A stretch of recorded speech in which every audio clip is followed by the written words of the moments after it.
يلا بينا على الفيديو. مبدئيا كده صلي على سيدنا محمد 5 أو 10 مرات زي ما تحبي علشان نبقى بدأنا الفيديو بتاعنا بالصلاة على النبي صلى الله عليه وسلم. وفي نهاية الفيديو لو استفدتي مش هتخسري اي حاجة لو عملتي له شير علشان يمكن حد يستفيد وربنا يجعل ده في ميزان حسناتك انت كمان. اول حاجه وانا جايه بتكلم عن الفيديو ده كنت برتب ان انا اتكلم عن الدعاء وكده، افتكرت واحده والله العظيم يا جماعه، الواحده دي عندنا من العيله كانت بتتكلم معايا بتقول لي نفسي ربنا يرزقني بشقه وعربيه وفلوس كتير. بقول لها يا بنتي بس مش كده، اطلبي ستر، اطلبي صحه، اطلبي ان هو يجعلك يعني من المخلصين في العباده والمقربين اليه. قالت لي طبعا كل ده بطلبه، بس انا قصدي نفسي في الثلاث حاجات دول اللي هي ايه مصممه عليهم، دولت اللي حاطه حلمها وهدفهم في الدعاء فيها. فالفيديو بتاع النهارده هيتكلم برضو عن النقطه دي. وانتي بتدعي ربنا بلاش يكون عندك تقشف في الدعاء. يعني ايه؟ زي مثلا صاحبتي دي مثلا اللي قالت يا رب شقه ويا رب عربيه يا رب مش عارفه ايه، لا اطلبي كتير كتير، ربنا عنده ملكوت السماوات والارض. تجيلي واحده تقول لي يا ايه انا مكسوفه ادعي ربنا علشان خاطر انا عملت ذنوب. طب مين فينا ما عملش ذنوب؟ مين فينا ماشي ملك على الارض؟ كلنا بنذنب، انا بذنب وانت بتذنبي وانت بتذنب، كلنا عندنا ذنوب. اما كناش نلجأ لربنا واحنا منكسرين واحنا مذلولين واحنا عاصين ضعفاء هنلجأ لمين غيره؟ بالعكس، ده ربنا بيحب جدا العبد المنكسر الذلول بين يديه سبحانه وتعالى. ربنا احيانا يؤخر اجابة الدعاء علشان يسمع صوتنا مرة واثنين وثلاثة واربعة وخمسة، بيحب الحاحنا في الدعاء والطلب منه سبحانه وتعالى. فمهما كنت سواء شايفة نفسك ملتزمة نوعا ما، حتى الملتزمين مفيش حد ما بيغلطش لان كلنا بشر، يعني جوانا اساسا تركيبة الشهوة ان احنا نذنب. حتى لو شايفة نفسك ملتزمة نوعا ما او عاصية فاطلبي واطلبي كتير جدا جدا، وربنا سبحانه وتعالى هيديكي بكرمه مش بعملك ولا بعمل ربنا. يعني يا رب يعملنا بكرمه وبعطائه وبلطفه وبجبره مش بعملنا، لان لو هو عاملنا بالعمل بتاعنا احنا الصراحه يعني مش هناخد حاجه، لان احنا كلنا عارفين ان احنا العمل بتاعنا قد كده يعني. فربنا يرحمنا برحمته. ده اول نقطه عاوزه اتكلم فيها معاكي، ان انتي اطلبي كتير جدا من ربنا. حتى لو شايفه نفسك ان انتي عاصيه وعندك ذنوب اطلبي كتير كتير كتير، ده مش هينقص او يزيد من ملك الله سبحانه وتعالى شيء. تمام. في قصه عن سيدنا موسى عليه السلام. سيدنا موسى قال ايه في القران؟ واحلل عقدة من لساني يفقه قولي. احد اشهر تفاسير الايه دي قال ان ربنا شفى لسانه شفاء جزئي، يعني فاصبح اكثر طلاقة، بيتكلم وكل حاجة احسن من الاول، لكن مش سليم 100%. والسبب ان هو دعا قال ايه؟ عقدة من لساني، ما قالش مثلا عقد اللي هي جمع عقدة. لو كان قال كده كان ربنا ممكن، وربنا سبحانه وتعالى استجاب الدعاء ليه فعلا، ان هو يشفي له لسانه خالص ويبقى يعني بيرفكت كده في الكلام. تمام. وفي حديث عن احد الصحابة، هو كان مريض جدا يعني، فلما سيدنا النبي صلى الله عليه وسلم راح سأله وعرف منه ان هو كان بيدعي ربنا بايه، قال اللهم ما كنت معاقبي به في الآخرة فعجله لي في الدنيا. فسيدنا النبي صلى الله عليه وسلم تعجب منه وانكر فعله، ويعني رشده بالبديل بحاجة غير الدعاء اللي هو قاله ده. قال سبحان الله لا تطيقه، انت مش هتطيق. يعني مثلا تيجي واحده تكلمني تقول لي ايه نفسي لو انا مثلا عملت ذنوب كتير كتير ربنا يعني يعاقبني بقى في الدنيا بس ما يعذبنيش، يخلصني بدري بدري في الدنيا. لا احنا مش هنطيق عذاب ربنا في الدنيا ولا في الاخره لان ذنوبنا كتير.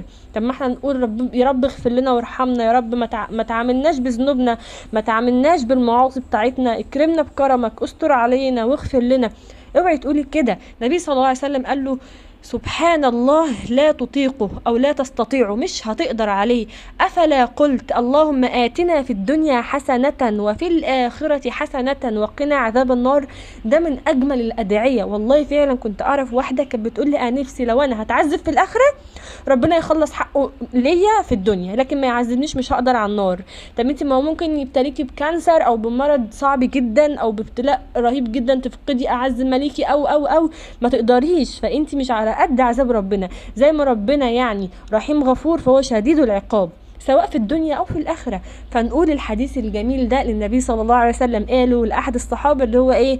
ربنا آتنا في الدنيا حسنة وفي الآخرة حسنة وقنا عذاب النار. فلما دعا بالدعاء ده فعلا الله سبحانه وتعالى شفاه. لما سيدنا يوسف قال رب السجن أحب إلي مما يدعونني إليه.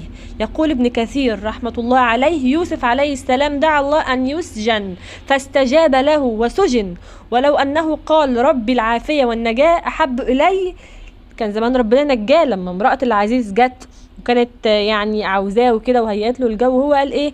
رب السجن إلي أحب مما يدعونني إليه. صح ولا لأ؟ طيب استغفر الله العظيم، قلت الآية غلط. قال رب السجن أحب إلي مما يدعونني إليه، لا تمام قلتها تمام. يعني بيقول لك ابن كثير رحمه الله: لو سيدنا يوسف عليه السلام كان طلب من ربنا النجاة والعفو وقال يا رب دولت احب الي، كان ممكن ربنا نجاه، لكن هو طلب السجن، ففعلا ربنا اعطاه السجن. فاحنا نطلب من ربنا حاجات كتير جدا، مش بعملنا، ولا نقول يا رب لو في ذنوب كفرها لنا في الدنيا، لا، نقول الدعاء الجميل اللي سيدنا محمد صلى الله عليه وسلم علمه للانسان، اللي هو دعا بالدعاء اللي قاله فوق. تمام؟ يبقى احنا واحنا بندعي ربنا سبحانه وتعالى يا جماعه ننسى المنطق خالص، واحنا بندعي ربنا سبحانه وتعالى ندعي بكل اللي نفسنا فيه، وما تشغلش بالك او ما تشغليش بالك ازاي الدعوه دي هتتحقق، لان ربنا قادر على كل شيء. سيدنا زكريا دعا ربنا انه يرزقه بالولد، مع انه سنه كان كبير وزوجته كانت مش بتخلف عقيم، بس ربنا جل وعلا قال ايه؟ قال ساعتها هو علي هين، علي هين. واخدين بالكم؟ ورزقوا فعلا بالذريه في الوقت ده. وبرضه سيدنا ابراهيم ساب اهله بواد غير ذي زرع، بس لما جاي ده قال ايه؟ وارزقهم من الثمرات. وبعدين وانت بتدعي ربنا خليكي طماع، ادعي كتير كتير كتير باللي نفسك فيه. النبي صلى الله عليه وسلم يقول: اذا تمنى احدكم فليستكثر فانما يسأل ربه. كتري كتري كتري في الدعاء، انت بتسألي ربنا الجميل اللي بيديكي رغم معاصيك، اللي بيديكي رغم تقصيرك، فانت اسألي كتير كتير وهو هيديكي. ربنا بيحبنا ومش خلقنا عشان يعذبنا ولا عشان يذلنا ولا عشان يعيشنا في عيشة ضنك ولا في حياة فقر، لا، انت اطلبي من ربنا وهو هيديكي، بس هو يسمع صوتك وانت بتصلي وانت بتدعي وانت بتلحي. هو مش يعني سبحانه وتعالى مش هيستخسر فينا اي حاجه، ربنا بيحبنا، ربنا بيدينا فعلا رغم تقصيرنا، فمش هيدينا لما نقف ونطلب ونحاول نقرب منه؟ اكيد طبعا لا، يعني هيدينا. ادعي بكل حاجه مهما كانت صغيره. ورد في الاثر ان موسى عليه السلام قال: يا رب إنه لا يعرض لي الحاجة من الدنيا فأستحي أن أسألك. قال الله عز وجل: سلني حتى ملح عجينك وعلف حمارك. شوفي ربنا قال له ايه؟ يعني قال له اسألني كل حاجة، حتى الملح بتاع الطعام والعلف بتاع الحمار. شوفي لدرجة ايه؟ والله العظيم اسألي ربنا حتى لو انت شايفة ان الحاجة دي ايه ده اصل ايه هتكسف. اقول لربنا كده: لا، لما تتكسفيش يا حبيبتي، ربنا اقرب ليكي من حبل الوريد، ربنا اقرب ليكي من امك وابوكي واخوكي وزوجك واحب المحبين لقلبك. فادعي واتكلمي مع ربنا باللغة البلدي كده، هو هيديكي، عمره ما هيكسر بخاطرك ابدا ابدا. قال تعالى: ولقد فتنا سليمان وألقينا على كرسيه جسدا ثم أناب. قال رب اغفر لي وهب لي ملكا لا ينبغي لأحد من بعدي إنك أنت الوهاب. كل دي وغيرها مواقف كتير جدا تأكد لنا إننا مفروض ما نبخلش على نفسنا في الدعاء. ادعي بأكتر حاجة نفسك فيها في الدنيا والآخرة، ربنا ملكه لا يفنى، فما تتعامليش مع ربنا بعقلية وتعاملات دنيوية بشرية. ربنا قادر يحقق لك كل شيء بتتمنيه من غير ما حاجة تأثر على حاجة. الدعاء بحد ذاته عبادة يا جماعة. انك تطلبي كل حاجة صغيرة وكبيرة من ربنا، فانت كده مش بتتقلي على ربنا سبحانه وتعالى ولا بتزودي طلباتك، لا لا، رغم تقصيرك ابدا. انت كده بتعترفي انك ملكيش غير ربنا، انت ملكيش غيره، تلجئي له في كل احتياجاتك كلها، حتى لو انت كنت شايفاها ان هي صغيرة او كبيرة. انت بتعلني كده ان انت فقيره ومذلوله الى الله سبحانه وتعالى، وان انت محتاجه له، انت بتتعبدي له باللجوء اليه والانكسار بين ايديه والسجود بين ايديه، فربنا والله كده يحبك اكتر ويديكي اكتر. وبصي يعني عمر دعائنا مهما دعينا كتير كتير كتير هيقلل او يزود عند ربنا حاجه. ربنا عنده ملكوت السماوات والارض، هو بس محتاج يسمع صوت دعائنا، لان ربنا بيحبنا. فيعني لا يسأل احدكم ربه حاجته كلها حتى يسأل شفع نعله اذا انقطع. شوفي يعني الجزمه كده لو اتقطعت، بصي يعني اتكلمي مع ربنا بكل اللي انت عاوزاه.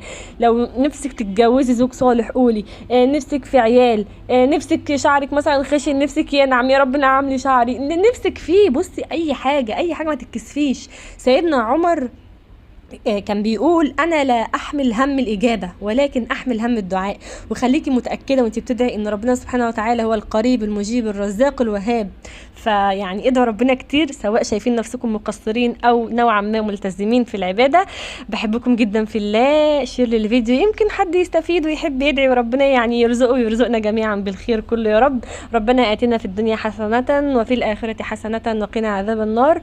دمتم في رعايه الله. استنوا في فيديو جديد. سلام عليكم ورحمة الله تعالى وبركاته.